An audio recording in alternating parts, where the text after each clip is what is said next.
మరుతతుల్యవేగం జితేంద్రియం బుద్ధిమతాం వరిష్టం వాతాత్మజం వనరయూధముఖ్యం శ్రీరామదూతం శిరసా నమామి. ఆపదామపహర్తారం దాతారం సర్వసంపదాం లోకాభిరామం శ్రీరామం భూయో భూయో నమామ్యహం. హరి ఓం. రామాయణంలో హనుమ ఎక్కడెక్కడ కనపడతారో అక్కడక్కడ చచ్చిపోయేవాడు బ్రతుకుతూ ఉంటాడు. కారణం వాయుపుత్రుడు, వాయువే ప్రాణం. ప్రాణములను నిలబెట్టినటువంటి వాడు రామాయణంలో అనేక చోట్ల ఆయనే. కాబట్టి ఇప్పటికీ ప్రమాదాలు జరిగే చోట జరగకుండా ఉండడానికి హనుమ విగ్రహాలు ఉంచుతూ ఉంటారు. అయినప్పుడు అంత కీర్తిని ఆయన సంపాదించుకుని ఇప్పటికీ మనందరికీ కూడా బాసటగా నిలబడుతున్నారు అంటే అటువంటి సమాజ సేవా దృక్పథం హనుమ నుంచి కదా మనం స్వీకరించవలసి ఉంటుంది. ఆయన చేసినటువంటి పనులు సామాన్యమైనవి కావు. ఇంద్రజిత్ ప్రయోగించినటువంటి బ్రహ్మాస్త్రం చేత 67 కోట్ల మంది వానరులు యుద్ధభూమిలో పడిపోయారు. కొందరి శరీరాల్లో బాణపు ములుకులుండిపోయి, కొందరికి ఎముకలు విరిగిపోయి, కొందరికి నెత్తురు కారిపోయి రక్తము పోయిన కారణం చేత రంగు మారిపోయింది. చాలామంది చనిపోయారు. ఇంద్రజిత్ కోటకి వెళ్ళి తండ్రి రావణుడితో చెప్పాడు, విజయఢంకా మోగించు, అయిపోయింది యుద్ధం అన్నాడు. రావణాసురుడు పరమానందం పొందాడు. అటువంటి సమయంలో యుద్ధభూమిలో ప్రాణములతో ఉండి పూర్తి స్పృహతో ఉన్నవారు ఇద్దరే. మొదటివారు స్వామి హనుమ, రెండవవాడు విభీషణుడు. ఇంద్రజిత్ యుద్ధం తెలుసు కాబట్టి విభీషణుడు తప్పుకున్నాడు. బ్రహ్మాస్త్రం తనని ఏమీ చెయ్యదు కాబట్టి హనుమ తప్పుకున్నారు. పడిపోయిన వారందరి దగ్గరికి వెడుతున్నారు. పెద్దవాడు బ్రహ్మగారి అంశలో వచ్చినవాడని జాంబవంతుడి దగ్గరికి వెళ్ళారు. అసలు ఎంతవరకు స్పృహందో చూద్దామని విభీషణుడు పలకరించాడు. తాతా కుశలమా అన్నాడు. కుశలమే, కానీ అస్త్రబంధనము వలన కలిగినటువంటి నీరసం చేత కనురెప్పలు బాగా ఎత్తి చూడలేకపోతున్నాను. హనుమ కుశలమా అని అడిగాడు జాంబవంతుడు. ఆశ్చర్యపోయిన విభీషణుడు రాముడు కుశలమా, లక్ష్మణుడు కుశలమా అని కదా అడగాలి, నువ్వు హనుమ కుశలమా అని అడుగుతున్నావేమి అని అడిగాడు. అడిగితే తస్మిన్ జీవతి వీరేతూ హతమప్యహతం బలం హనుమజ్జుజిత ప్రాణే జీవంతోపి వయం హతాహ. మొత్తం మన సైన్యం అంతా చనిపోయిన హనుమ ఒక్కరు బ్రతికుంటే అందరూ బ్రతుకుతారు. మన సైన్యమంతా బ్రతికున్న హనుమ ఒకరు చనిపోతే మొత్తం సైన్యం చనిపోతుంది. అందుకు అడిగానన్నాడు. ఇంకొకడైతే ఇంకా నిటారుగా నిలబడి బోరలు విరిచి ఇక్కడే ఉన్నానంటాడు. హనుమ వంగి జాంబవంతుడి పాదములు పట్టుకొని తాతా హనుమ నిన్ను కుశలమడుగుచున్నాడు అన్నారు. ఎక్కడ 100 యోజనముల అవతల ఉన్నటువంటి దక్షిణ తీరంలో కాంచన లంక, ఎక్కడ ఉత్తర తీరంలో హిమాలయానికి వృషభానికి మధ్యలో ఉన్న సంజీవని పర్వతం.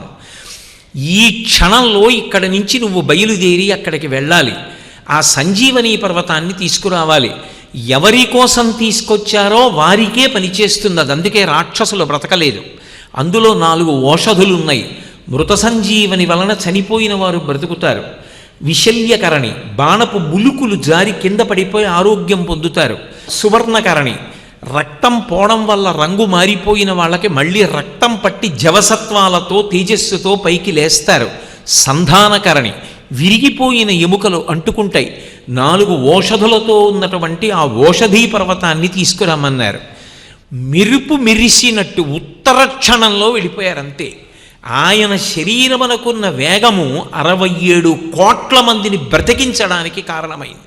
వెంటనే వెళ్ళి ఓషధీ పర్వతం తన రూపము కనపడకుండా ప్రకాశించకుండా దాచుకుంటే రామకార్యానికి పనికిరాని నువ్వెందుకని పర్వతాన్నంతటినీ పెకలించి తీసుకొచ్చి ఆ వానరులందరూ జీవించిన తరువాత మళ్ళీ పర్వతాన్ని తీసుకెళ్ళి ఎక్కడి నుంచి తీసుకొచ్చారో అక్కడ పెట్టేశారు. అది రామాయణంలో గొప్పతనం.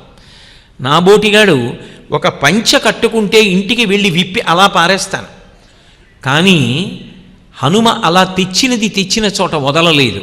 ఎక్కడి నుంచి తెచ్చారో అక్కడ పెట్టేశారు. నువ్వు విప్పిన పంచె నీకు మడత పెట్టుకోవడమే కష్టమైతే ప్రయోజనం అయిపోయిన తరువాత నాకు సహకరించని పర్వతాన్ని నేను ఎందుకు తీసుకెళ్లాలని ఆయన వదిలిపెట్టలేదు. ఈశ్వర సృష్టిలో ఏది ఎక్కడుండాలో భగవంతుడు నిర్ణయించాడు. అది నేను ధిక్కరించనని తీసుకెళ్ళి మళ్ళీ యథాస్థానమనందు ఉంచేశారు. 67 కోట్ల మంది వానరులకు ప్రాణం పోశారు మహానుభావుడు. సామాన్యమైన విషయమా? ఆయన యొక్క కీర్తి అజరామరం. ఆయన చేసినటువంటి పనులు అంత గొప్పవి. అందుకే బ్రహ్మగారు శ్రీరామాయణం ఉత్తరకాండలో హనుమ గురించి మాట్లాడుతూ ఒక మాట అంటారు. అమిత్రాణం భయకరో మిత్రాణం అభయంకర అంటాడు. ఈయనది అనితర సాధ్యమైన బలం. అతులిత బలధామం స్వర్ణశైలాభదేహం అని కదూ ప్రార్థనా శ్లోకం హనుమాన్ చాలీసాకి. ఆయన యొక్క బలానికి ఉపమానం చెప్పడం ఎవరికీ సాధ్యం కాదు. ఇంత బలపరాక్రమములు కలిగినటువంటి వాడైనప్పటికీ కూడా ఎక్కడెక్కడ ధర్మాత్ములుంటారో వాళ్ళని పొదివి పట్టి కాపాడుకుంటూ ఉంటాడు. ఎక్కడెక్కడ ధర్మ వ్యతిరేకులు ఉంటారో వాళ్ళ పీచ మణుస్తాడు తప్ప ఈయనకి ఇంత బలమున్నదని బుద్ధి ఉన్నదని తన కొరకు వాడుకోవడం అన్నది ఉండదు. అమిత్రాణం భయకరో మిత్రాణం అభయంకర. అంత గొప్ప వ్యక్తి. అందుకే ఇప్పటికీ ఎంత కష్టంలో ఉన్నవాడైనా స్వామి హనుమని నమ్ముకుంటూ ఉంటారు. సీతమ్మ అంతటిది రామాయణంలో తమస్మిన్ కార్యనిర్యోగే ప్రమాణం హరిసత్తమ రాఘవస్తత్సమారంభాత్ మయీయత్న పరోభవీత్ తమస్మిన్ కార్యనిర్యోగే ప్రమాణం హరిసత్తమ అని హనుమ నీవే ప్రమాణము. నన్ను రాముణ్ణి కలపడానికి నువ్వు తప్ప వేరొకరు చెయ్యలేరు. నువ్వు మాత్రమే దీన్ని సాధించాలి అంది అంటే నిజంగా మహానుభావుడు అంత గొప్పగా కార్యాన్ని సాధించారు అంటే ఆయన చేసినటువంటి పనులు అంత గొప్పవి. అన్నిటికన్నా వీధిలో ఉన్న విషయాలు చక్కపెట్టడం కొంతవరకు తేలిక, తనని తాను చక్కపెట్టుకోవడం అంత తేలిక కాదు. లోకములన్నీయున్ గెలిచినాడవు ఇంద్రియానీకము చిత్తమున్ గెలువనేరవు నిన్ను నిబద్ధు చేయు భీషణ శత్రురార్వుర ప్రభిన్నుల చేసిన ప్రాణికోటిలో నీకు విరోధి లేడొకడు నిర్పున చూడుము దానవేశ్వర అంటాడు ప్రహ్లాదుడు హిరణ్యకశిపుడితో. భ్రమన్ సర్వతీర్థేషు స్నాత్వా స్నాత్వా పునఃపునః నిర్మలం నమనో యావత్ తావత్ సర్వం నిరర్ధకం అంటాడు వ్యాసుడు దేవీ భాగవతంలో. బయట విషయాలు తెలుసుకోవచ్చు, కానీ ఇంద్రియములను గెలవడం, మనసుని నియంత్రించడం అంత తేలికైన విషయాలు కాదు. మహానుభావుడు సుందరకాండలో సీతాన్వేషణానికి వెళ్ళినప్పుడు ఆయన కంటికి కనపడకూడని విషయములు ఎన్నో కనపడ్డాయి. మహర్షి అంతటి వారు రామాయణ రచన చేస్తూ కొన్ని అద్భుతమైనటువంటి విషయాల్ని అందులో ప్రస్తావన చేశారు. అన్యోన్య భుజసూత్రేణ స్త్రీమాలా గ్రథితాహిసా నచాకులీనా నచ హీనరూప న దక్షిణ నానుపచారయుక్త భార్యాభవత్తస్య నహీనసత్వ నచాపి కాంతస్య నకామనీయ అన్నారు. రావణాసుర మందిరంలో కొన్ని వేల మంది కాంతలు పడిపోయి ఉన్నారు.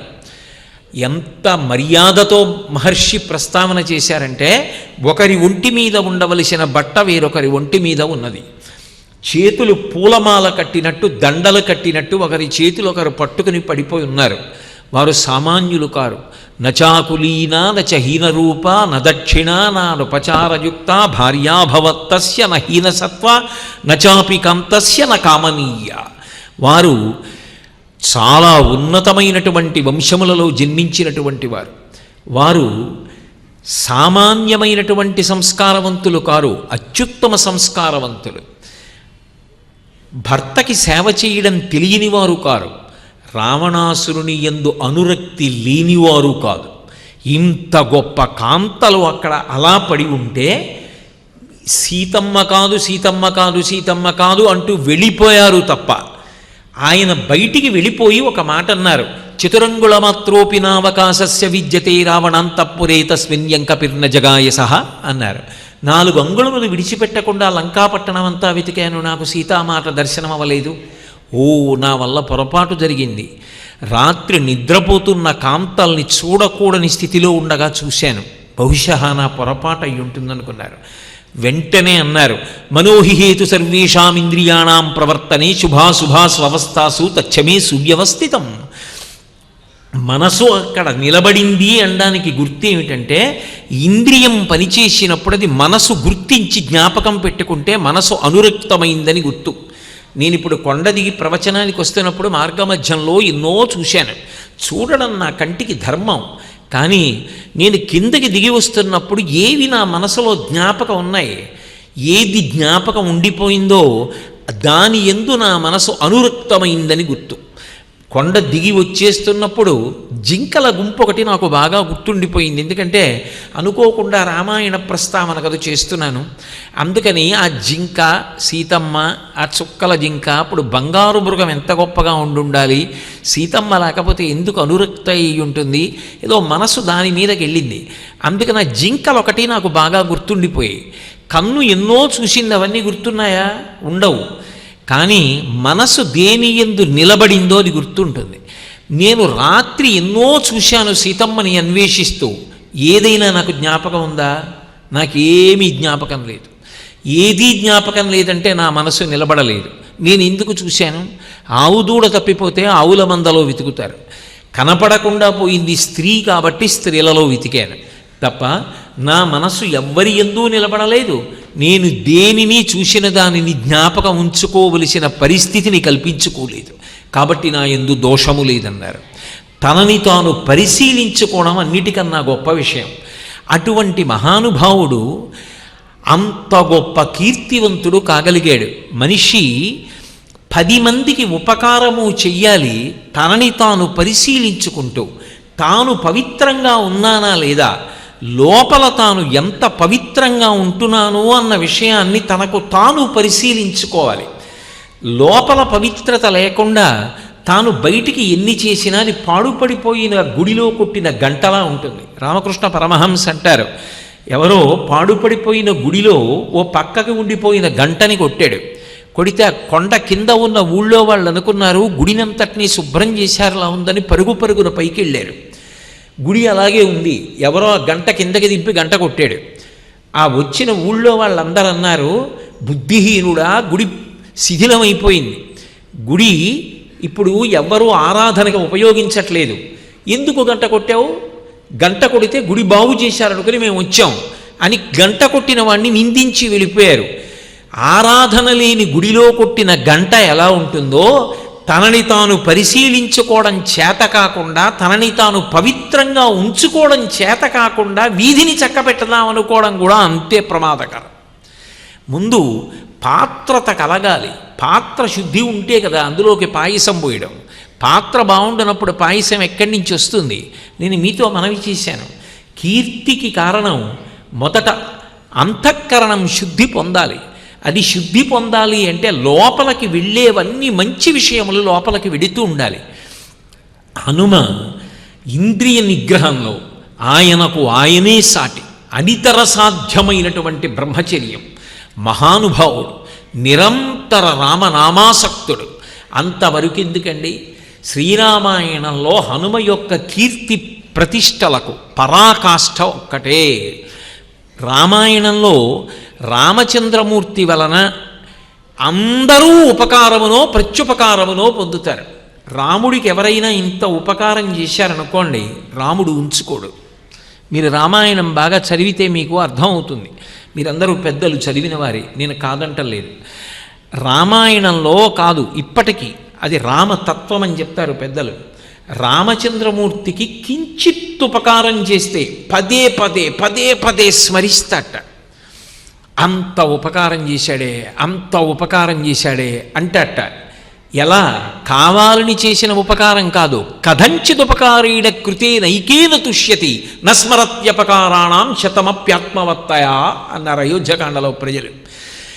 మనకి తెలిసో తెలియకో పొరపాటున అనుకోకుండా ఓ చిన్న ఉపకారం రామచంద్రమూర్తికి జరిగితే పదే పదే పదే పదే పదే పదే తలుచుకుని 3 తరాలు అనుగ్రహిస్తాట.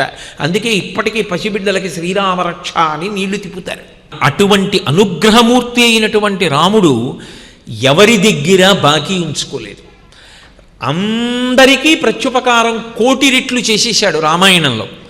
హనుమ దగ్గరికి వచ్చేటప్పటికి మాత్రం లేచి నిలబడి గట్టిగా కౌగిలించుకొని ఒక మాట అన్నారు, మదంగే జీర్ణతాం యాతు యత్వయోపకృతం కపేహి నరః ప్రత్యుపకారాణం ఆపత్సాయ అతిపాత్రతాం అన్నారు. హనుమ, నీవు చేసిన ఉపకారము నా శరీరమునందు జీర్ణమైపోవుగాక. నీకు తిరిగి ప్రత్యుపకారము చేయడము నా వలన జరిగే పని కాదు.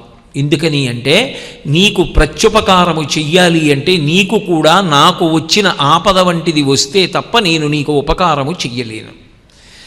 భార్య జాడ కనిపెడక ఎక్కడో ఉండిపోతే సీతమ్మ జాడ చెప్పి రామచంద్రమూర్తిని సంతోషపెట్టి నిజంగా రామరావణ యుద్ధంలో కానీ ఆ రాక్షస యుద్ధంలో కానీ ఎంత గొప్ప పాత్ర పోషించి మహానుభావుడు రాముడి విజయానికి కారణమయ్యారు.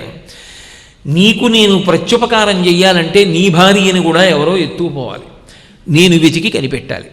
నీకు వాడికి యుద్ధం జరిగితే నువ్వు చేసినంత నేను చేసి పెట్టాలి. అందుకే హనుమ, నీ ఉపకారమునకు ప్రత్యుపకారము నేను చెయ్యలేను. నీ ఉపకారము నా శరీరమునందు జీర్ణమైపోవుగాక. మదంగే జీర్ణతాం యాతు యత్తయోపకృతం కపేహే నరః ప్రత్యుపకారాణం ఆపత్సాయాతి పాత్రతాం. భగవంతుడంతటి వాడు నరుడిగా వస్తే ఇప్పటికీ ఆయనకి ఇంత చేస్తే అంత ఇచ్చే రాముడు ఒక్క హనుమకి మాత్రం నీకు నేను ప్రత్యుపకారము చెయ్యలేను అని కౌగలించుకున్నాడు. అంటే హనుమ యొక్క ఉపకార బుద్ధి ఎంత గొప్పదో, ఎంతటి కీర్తివంతుడో ఈ ఒక్క ఉదాహరణ చాలదా? ఆయనని కాదా నమ్మేది? ఎవరిని నమ్ముతారు? ఆయనని నమ్ముతారా ఉపకారం చేసేవాడిని? లేకపోతే ఉపకారం చెయ్యని వాడిని నమ్ముతారా లోకంలో? మహానుభావుడు ఆ భక్తి, ఆ ధర్మనిష్ట, ఆపదయందు స్మరించిన వాణ్ణి రక్షించగలిగినటువంటి ప్రజ్ఞాపాఠవములు ఉన్నవారు కాబట్టి ఇప్పటికీ హనుమయందు కోట్ల మంది భక్తి తత్పరతతో ఉంటారు. అసలు ఆ సేవాగుణం, ఇతరులకు సేవ చెయ్యాలనేటటువంటి ఆ తాపత్రయం అది ఎక్కడ వరకు తీసుకెళ్ళిపోయిందంటే భగవంతుడంతటి వాడు ఇక హనుమకి ప్రత్యుపకారం చెయ్యలేనన్నాడు. ఇప్పటికీ ఆయనకి అన్నిటికన్నా సంతోషం ఏమిటి అంటే ఇతరుల సేవ ఆయనకి సంతోషం. అందుకే మిగిలిన వాహనాలన్నీ ఒకెత్తు, హనుమద్వాహనం ఒక్కటి ఒకెత్తు. హనుమద్వాహనంలో చేతులు ఇలా ఉంటాయి. ఇలా ఎందుకుంటాయంటే మనం చూడండి, ఇంతకన్నా నాకేం కావాలి అనవలసి వచ్చిందనుకోండి, గొప్ప సంతోషం కలిగిందనుకోండి, నాకు ఇంతకన్నా ఏం కావాలి అనాలని అనిపించింది. ఇప్పుడు నాకు జ్ఞాపకం లేదు కూడా సరిగ్గా, నాకు పెళ్ళి కూడా అవ్వకముందు నేను పెట్టుకున్న నియమం ఉత్తరాయణ పుణ్యకాలం ప్రవేశించినప్పుడు స్వామి పుష్కరిణిలో స్నానం చేయాలని. నా పెళ్ళైనప్పుడు కూడా నాకు అంత బాగా ఎందుకు గుర్తుండిపోయిందంటే మా అత్తగారిని మామగారిని పెద్ద పండక్కి మాత్రం నన్ను పిలవద్దు, నేను వెంకటాచలం వెళ్ళిపోతానని చెప్పాను. ఆయనకి ఏదో వచ్చినప్పుడు కాదు హనుమ అన్నది, సీతారాములు తన మెడ మీద కూర్చుంటే చేతులు ఇలా పెడతారు, ఇంకింతకన్నా నాకేం కావాలి. రాముణ్ణి వహించినప్పుడు చేతులు ఇలా పెడతారు. ఇతరులకు ఉపకారం చేస్తే, ఇతరులకు సేవ చేస్తే అబ్బా ఇంకింతకన్నా నాకేం కావాలంటారు.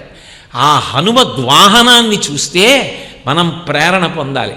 అలా ఎప్పుడైనా అనుకున్నానా ఒక్కరోజు ఒకరికి ఉపకారం చేసి రెండు చేతులు పట్టుకుని కృతజ్ఞత చెప్పకండి. ఎంతమంది వల్ల ఉపకారాలు పొందా, నా జన్మకి ఇన్నాళ్ళకి మీకు ఒక చిన్న ఉపకారం చేయగలిగా, కృతజ్ఞత చెప్పద్దు. మనిషిగా అది నా ధర్మం చేసి పెట్టా.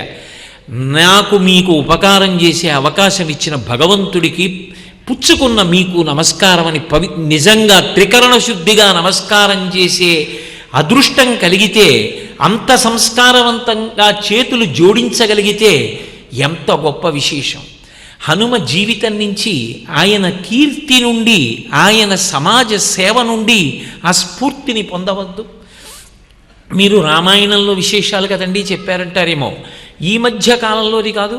తులసీదాస్ గారిని మహిమలు చెయ్యమని పాదుషా అడిగితే నేను చెయ్యడం ఏమిటి, నేనన్న మాట రాముడు నిజం చేయిస్తాడు, అంతేకాని నేను మహిమలు చెయ్యలేను అంటే సైనికుల్ని పిలిచి ఇన్ని కట్టి కొరడాలతో కొట్టండి అన్నాడు.